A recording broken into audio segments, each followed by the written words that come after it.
what you're going to be seeing tonight first is from a play that we're workshopping written by Paul Hansen called That Is the Question. And by way of explanation, I'll try to keep it as brief as I can. What you'll be seeing, some of the references in it won't make any sense unless you know what's gone on previously.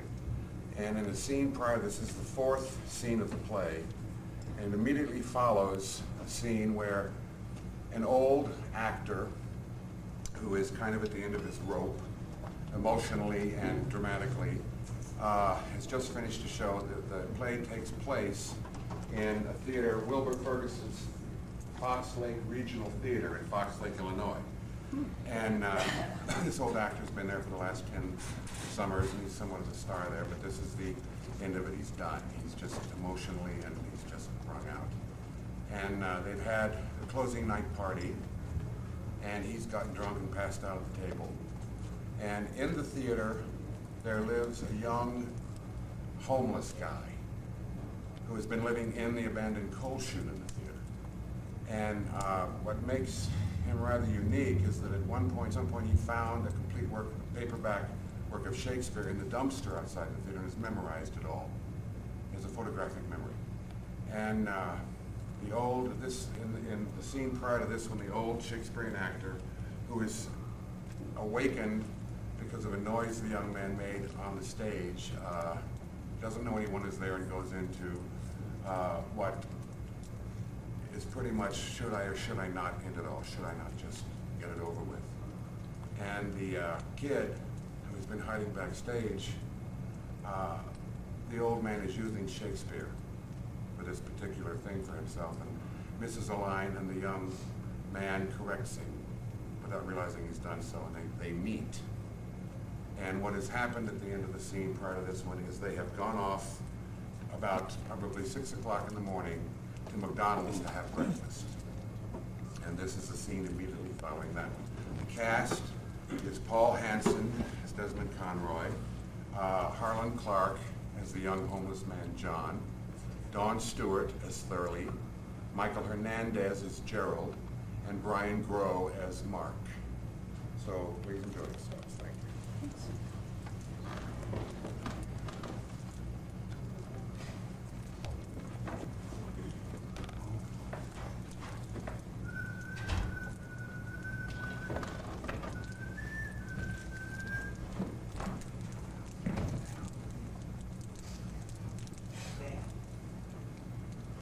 You're beautiful, you're beautiful, To me, it was the most fabulous I've ever been to. All those fabulous theater stories. Fabulous, fabulous things. Talk a little quieter, please. What's the matter, Mark? Oh, maybe you didn't have as much to drink as I did last night. I don't drink. Well, that figures. Oh, and I felt so embarrassed for that lady, Lana or... Lisa Maxwell. Yeah, every year at the closing night party, she gets smashed, does her Medea monologue, pulls out her tit. Mark. Breast, Mark. Oh, I meant reveal her breast. How we doing today, huh? Give me a break. Hi, Gerald. Hey there. I mean, what about our star last night, Desmond Conroy? Last I saw him, he was passed out at the table. I thought he was fabulous as Dorian Gray. This is his last performance in this theater. He got a little drunk. A little. You should talk. Look, he's had a long and wonderful career, and last night wasn't exactly what I'd call going out with a bang. But you get drunk too. Yeah, I did. The way he handled the car fire was fabulous. We're almost done there, guys. Come on.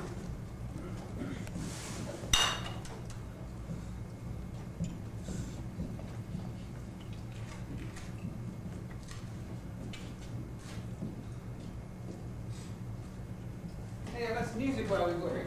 Fabulous. What do you want me to do? Finish what you've been doing. Fabulous. All right. What do you want to bet he's going to play the score from Dorian Gray? Oh, I hope so. You could do something, you know? Yeah, I could throw up if you like.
happen to like it, okay?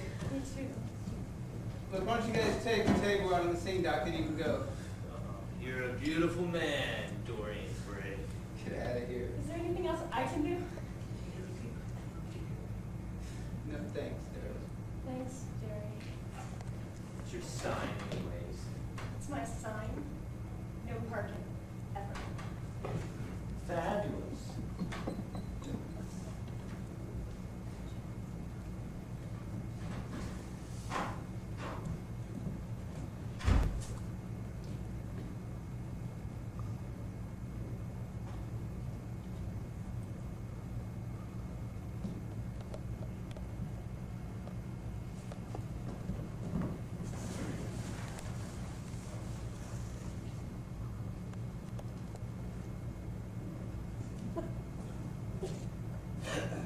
Thank you. Thank you very much. This is such a surprise. I never thought something like this could happen to me. Thank you. God, where do I start?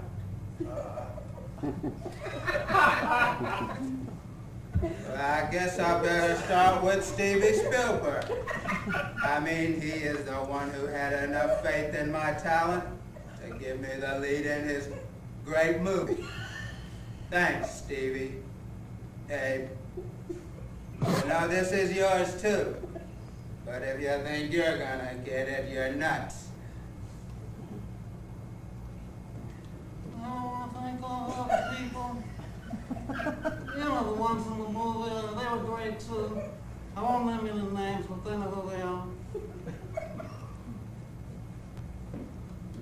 And to the millions of people out there in the dark who loved me enough to lay down their money, taking this movie right over the top.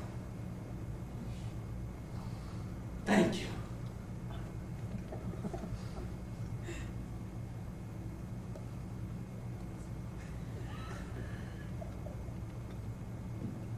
But most of all, I want to thank my beautiful co-star,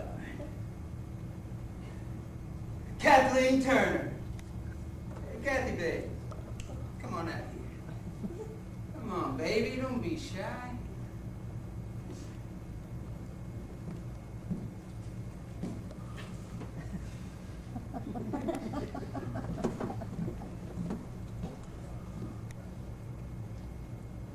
You know, the Best Actress Award is still coming up. And if Kathy doesn't win it, there's going to be big trouble. We got close working on the movie. Real close. You want to tell him, babe? We're engaged.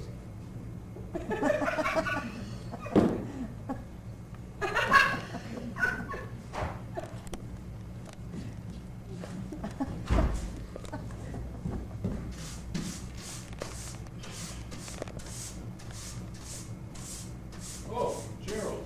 Mr. Conroy. I didn't know you were here. I just came to pick up my things and take a last look at the theater. This is going to be your last season, isn't it? Well, it was getting too much for me. It's time to retire. At least do something besides act. There was some party they threw for you last night. Going out in style. Well, I'd say more passing out in style. Embarrassing. It was your closing night party.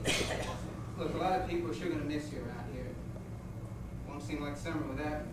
Well, thank you, Gerald. That means a lot to me. Well, I guess I'm finished here. I better get going. Won't you come back to visit at least? Well, I may just do that. And Gerald, thank you for all your help over the years. It's my pleasure, Mr. Conroy.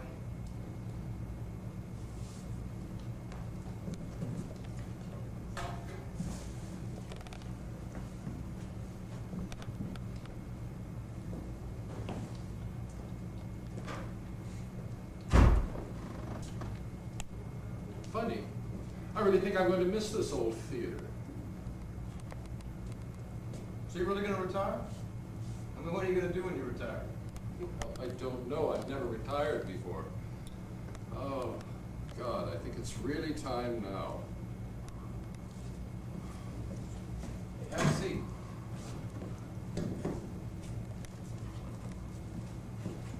Hey, thanks for buying breakfast. Oh, I don't think I've ever seen anybody eat 3 egg McMuffins, jumbo fries, an apple Danish, and a chocolate shake for breakfast. Don't forget the coffees. And coffee. Hmm. Say, what do you think about this? Let's go out and find you some fresh clothes. Then you can come back to the hotel and take a shower.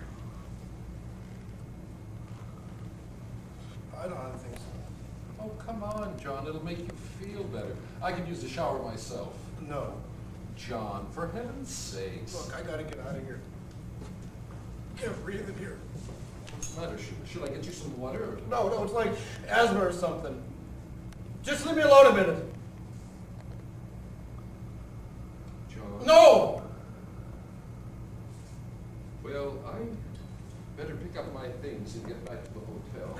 Hey, it'll be okay.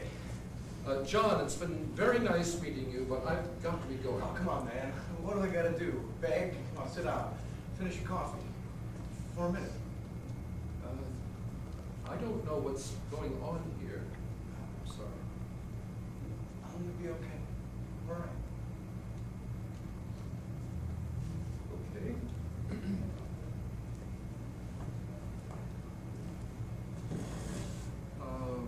I am moving my chair over here because, to be perfectly candid, you smell bad. You really smell bad. Hey, so they took the goddamn showers out of the goddamn coal chute. Exactly. That's why I wanted you to come to the hotel and clean up. Then McDonald's would have welcomed us with open arms, and we could have eaten inside if we'd wanted to. Why does life have to be so complicated?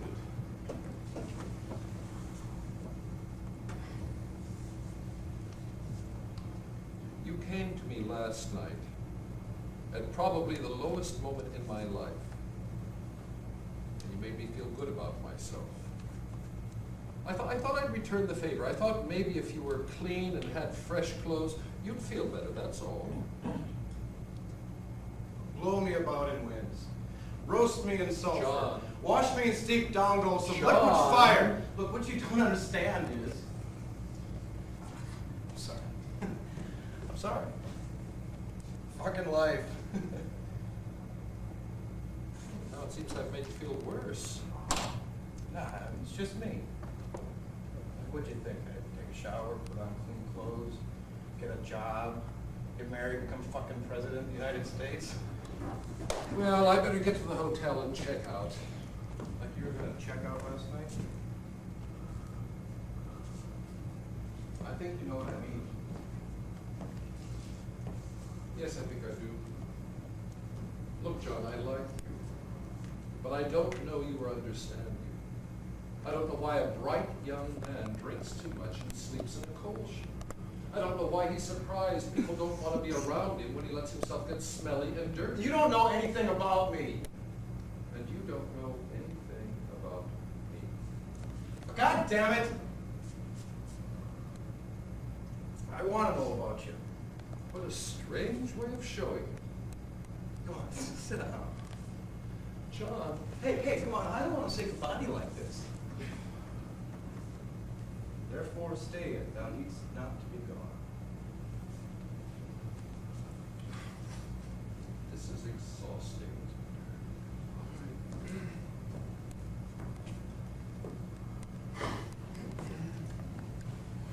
Well, it was great meeting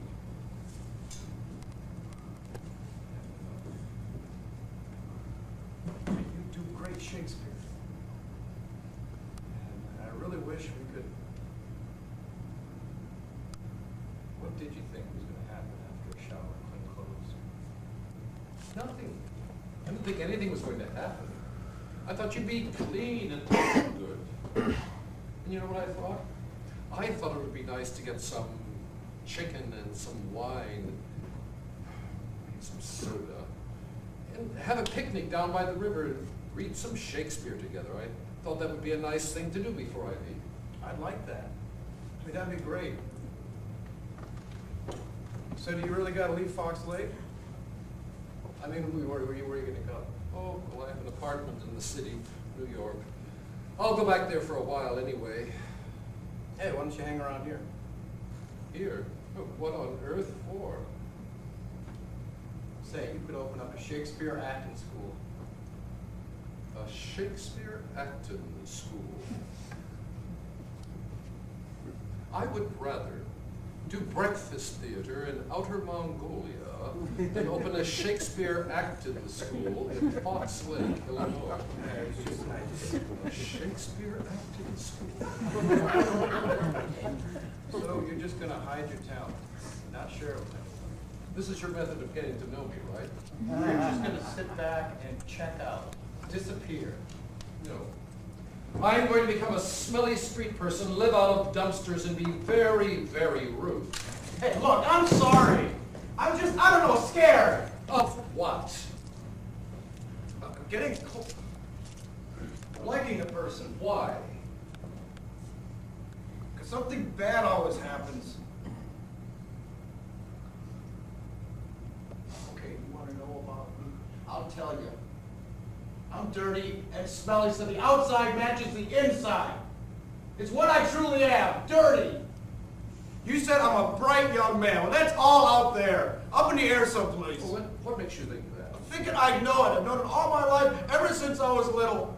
My mom would say an apple gets rotten from the core, but pretend to be nice so the neighbors won't Your know. mother didn't mean... Yes, she did. My dad knew it. See, I got this power to make people do things. Maybe my dad beat me till I shit my pants. And he'd ask me why I made him do it. I didn't know. Then I'd make him do other things to me, and he'd cry all the while he was doing them, and tell me how dirty I was. I'd cry too and tell him how sorry I was, but he'd just stop out of the house and be gone for days sometimes. My mom would say, "What has the rotten apple done now?" There were times I was so bad they both went away. How did you make your father do these? I don't know. I couldn't help it. All I know is when it happened, I could see his face get all red, and I could feel this pain right under my ribs, this kind of ache, and I knew I was doing it again. And things started happening at school. I'd see someone really hurt themselves, and I knew I did it. John, couldn't they have just hurt But themselves? the pain, okay? The pain meant it was me. I see. It gets worse. You want to tell me? No, I don't, but I'm afraid you're going to get hurt. You're going to hurt me? I don't want to hurt you, but I've got that pain really bad right now. Well, I'm an old man. I'll take my chances. What else happened? My mom. I killed my mom. I'm 16. It's raining. Going somewhere in the car. She's pissed at me about something. She's trying to hit me and she's screaming at me. And I'm ducking out of the way. She's getting more pissed and more pissed. And then the ache comes, the real big one. She could see it. I know she could see it. And she lets go of the steering wheel. She grabs me by the hair and she's hitting me and I'm screaming.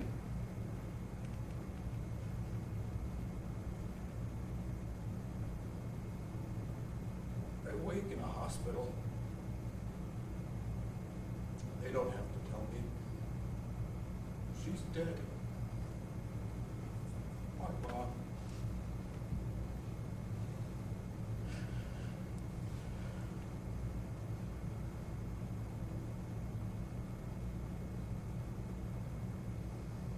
I didn't talk at all for a long time. I mean, maybe a couple of years. And I made sure to keep myself very, very clean. Didn't you talk to the doctors? Not sure. I finally figured out they weren't gonna let me out unless I talked. So I talked real clean, real bright young man. It took me about 6 months to convince him I was okay to let me go. Hell, I was 18, so I didn't have to go back to my dad. It was a halfway house, job,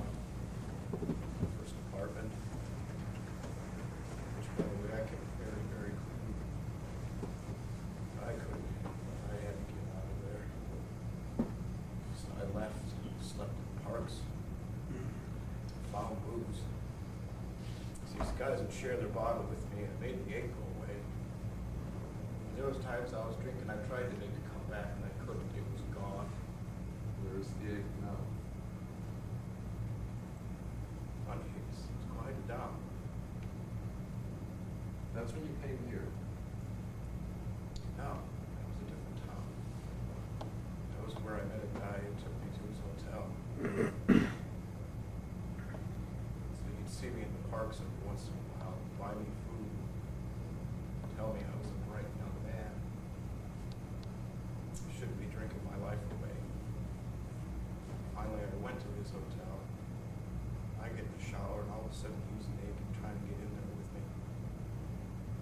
It's like my dad. It happened again. No. I told him how sorry I was, and I grabbed my shit, and I got the fuck out of there. I got the fuck out of town. That's when I came.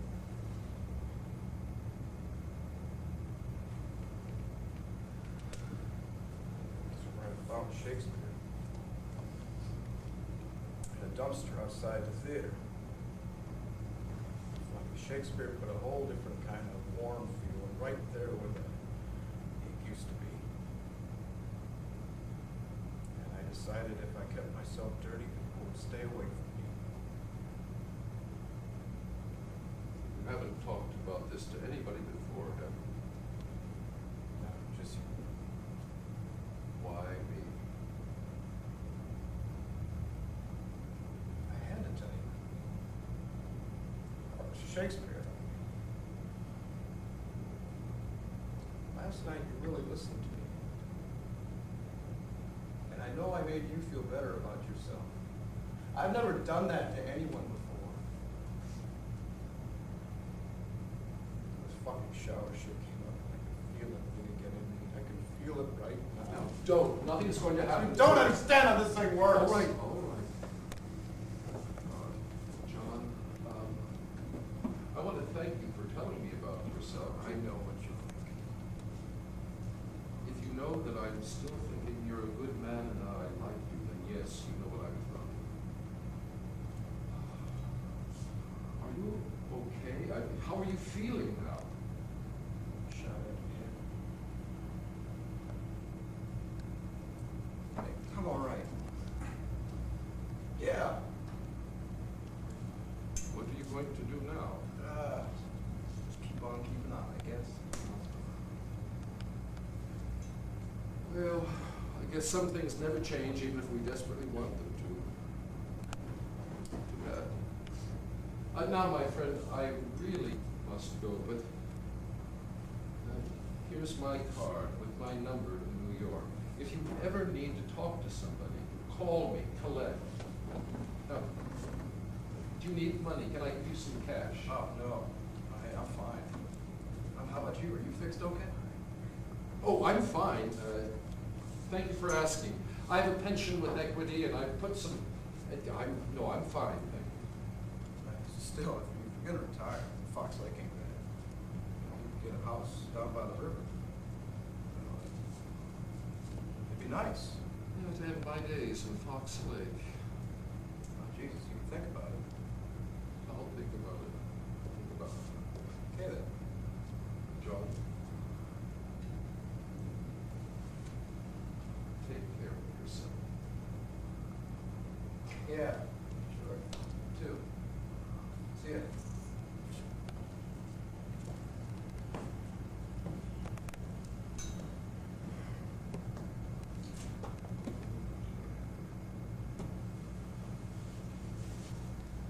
I don't suppose you'd still be interested in that picnic. Measure for measure. The Merchant of Venice.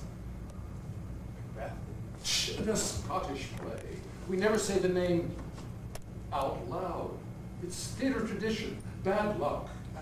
The Scottish play. Well, do you want to? Oh yeah, if you still want to. Okay. Good. Then it's a deal. But John, about this power of yours, do you think you're the only one that has it? Blow winds and crack your cheeks! Rage! Blow!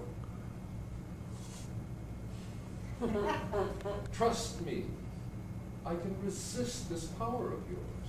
Now, I want you to come to the hotel and clean up, if only for the sake of my poor old nose.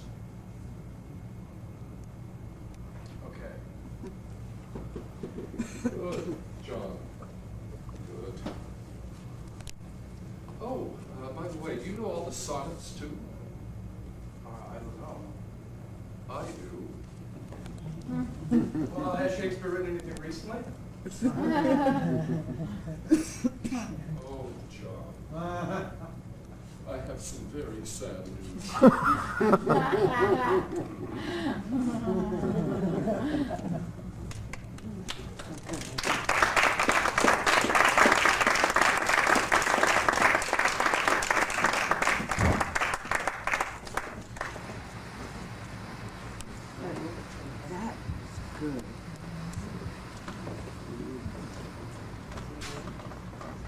Paul, the gentleman who played Desmond, thank you very much, also wrote it. So thanks very much for coming. There'll be another short scene. Give us about maybe 5 minutes to change the cell on stage, and please stay for the second scene. It's not very long, okay? Thank you very much.